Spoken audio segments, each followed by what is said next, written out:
നമസ്കാരം. Indian cricket കണ്ട എക്കാലത്തെയും ഇതിഹാസ താരം ആരെന്ന് ചോദിച്ചാൽ എല്ലാവർക്കും ഒരു ഉത്തരമായിരിക്കും അത് സച്ചിൻ ടെണ്ടുൽക്കർ എന്ന് തന്നെയാകും. മഹാനായ ബാറ്ററാണ് എന്ന് വിശേഷിപ്പിക്കപ്പെടുന്ന ഒരാൾ തന്നെയാണ് ഇതിഹാസ താരം സച്ചിൻ ടെണ്ടുൽക്കർ.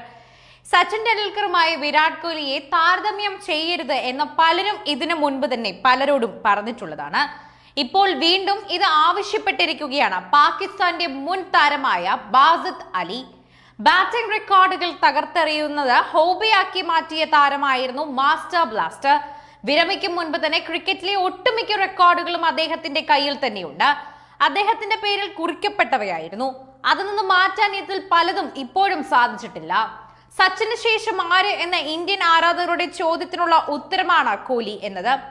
ആധുനിക ക്രിക്കറ്റിലെ റൺ മെഷീൻ എന്ന് വിശേഷിപ്പിക്കപ്പെടുന്ന അദ്ദേഹം സച്ചിന്റേതുൾപ്പെടെ തന്നെ പല ബാറ്റിംഗ് റെക്കോർഡുകളും ഇതിനോടകം തിരുത്തുകയും അതുപോലെ ചെയ്തിട്ടുണ്ട്. പക്ഷേ റെക്കോർഡുകൾ പലതും കുറിച്ചതുകൊണ്ട് മാത്രം സച്ചിനുമായി തന്നെ കോഹ്ലിയെ താരതമ്യം ചെയ്യരുതെന്നാണ് ബാസിത് അലി പറയുന്നത്. ഇതിന്റെ കാരണം അദ്ദേഹം ചൂണ്ടിക്കാണിക്കുകയും ചെയ്തിട്ടുണ്ട്. വിരാട് കോഹ്ലിയെ സച്ചിൻ ടെണ്ടുൽക്കറുമായി താരതമ്യം ചെയ്യാൻ പാടില്ലെന്നാണ് എന്റെ അഭിപ്രായം. സച്ചിൻ വളരെ ഉയരത്തിലാണ്. സച്ചിനെ കണ്ടിട്ടാണ് വിരാട് ക്രിക്കറ്റ് കളിക്കാൻ തുടങ്ങിയത്. സച്ചിൻ ആകട്ടെ ഗവാസ്കറെ കണ്ടതിനു ശേഷമാണ് ക്രിക്കറ്റ് കളിക്കാൻ ആരംഭിച്ചത്.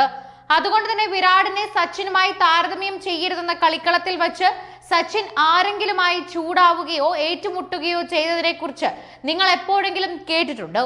അദ്ദേഹം ഒരു മാന്യൻ തന്നെയായിരുന്നു. എല്ലായ്പ്പോഴും മുഖത്തൊരു പുഞ്ചിരിയും സച്ചിൻ കാത്തു സൂക്ഷിച്ചിരുന്നു.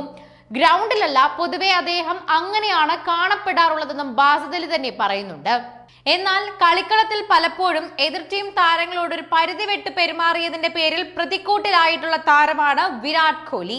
അതുകൊണ്ട് തന്നെ അദ്ദേഹത്തിന്റെ പേരുമായി സച്ചിന്റെ പേര് താരതമ്യപ്പെടുത്തുമ്പോൾ നിങ്ങൾ ഒന്നുകൂടി ശ്രദ്ധിക്കണമെന്ന് പറയുന്നു. അദ്ദേഹത്തിന്റെ അമിതമായ ഈ അഗ്രസീവ് സമീപനത്തിനെതിരെ വലിയ വിമർശനങ്ങളും ഉയരാറുണ്ട്. ഏറ്റവും അവസാനമായി ഓസ്ട്രേലിയക്കെതിരെ സമാപിച്ച ബോജ ഗവാസ്കർ ട്രോഫി ടെസ്റ്റ് പരമ്പരയിലും ഇത് കണ്ടിട്ടുള്ളതാണ്. ബോക്സിംഗ് ഡേ ടെസ്റ്റിനിടെ പുറത്തായി മടങ്ങവേ ഓസ്ട്രേലിയയുടെ തന്നെ അരങ്ങേറ്റക്കാരനായ താരം സാം കോൺസ്റ്റസിനെ കോഹ്ലി തോൾ കൊണ്ട് ഇടിച്ചതാണ് വിവാദമായത്. ഇതിന്റെ പേരിൽ മുൻ ഓസ്ട്രേലിയൻ താരങ്ങളടക്കം അദ്ദേഹത്തിനെതിരെ ആഞ്ഞടിക്കുകയും ചെയ്തിരുന്നു. കൂടാതെ രവിശാസ്ത്രി ഉൾപ്പെടെയുള്ളവരും കോഹ്ലിയുടെ പെരുമാറ്റം ശരിയായില്ലെന്ന് ചൂണ്ടിക്കാണിച്ചിരുന്നു. സച്ചിൻ ടെണ്ടുൽക്കറുമായി ഒരിക്കലും താരതമ്യം ചെയ്യാൻ കഴിയില്ലെന്ന് പറയുമ്പോഴും ബാറ്റർ എന്ന നിലയിൽ വിരാട് കോഹ്ലിയുടെ പ്രതിഭയെ പ്രശംസിക്കാൻ ബാസിത് അലി മടി കാണിച്ചില്ല. 2022 ICC T20 ലോകകപ്പിൽ പാകിസ്ഥാനെതിരെയുള്ള അദ്ദേഹത്തിന്റെ മാച്ച് വിന്നിംഗ് ഇന്നിംഗ്സിനെയാണ് അലി പുകഴ്ത്തിയത്. ഇന്ത്യൻ ടീം നേരത്തെ തങ്ങളുടെ ബാറ്റിംഗ് കരുത്തുകൊണ്ട് മത്സരങ്ങൾ വിജയിച്ചിട്ടുണ്ടെന്നും ചാമ്പ്യൻസ് ട്രോഫിയിൽ ജസ്പ്രീത് ബുംറയുടെ പ്രാധാന്യത്തെക്കുറിച്ചുള്ള ചോദ്യത്തിന് മറുപടിയായി അദ്ദേഹം പറഞ്ഞു. 2022 മെൽബണിൽ നടന്ന T20 ലോകകപ്പ് മത്സരത്തിൽ പാകിസ്ഥാൻ ബൗളർമാരെ എത്രമാത്രം ഗംഭീരമായിട്ടാണ് വിരാട് കോഹ്ലി കൈകാര്യം ചെയ്തതെന്നും അലി ചൂണ്ടിക്കാട്ടി. അതുപോലെ തന്നെ അതേസമയം വരാനിരിക്കുന്ന ചാമ്പ്യൻസ് ട്രോഫിയിൽ പരിക്കു കാരണം ജസ്പ്രീത് ബുംറ ഇല്ലെങ്കിൽ അത് ഇന്ത്യക്ക് ക്ഷീണമാകുമെന്നും അദ്ദേഹത്തിന്റെ വാക്കുകളിൽ കൂട്ടിച്ചേർത്തിട്ടുണ്ട്. ഏകദിനത്തിൽ പാകിസ്ഥാൻ ഇപ്പോൾ മെച്ചപ്പെട്ട ക്രിക്കറ്റാണ് കാഴ്ചവെക്കുന്നതെന്നും ബുംറ ഇല്ലെങ്കിൽ ഇന്ത്യൻ ടീം കുഴപ്പത്തിലാകുമെന്നും അലി മുന്നറിയിപ്പ് നൽകി.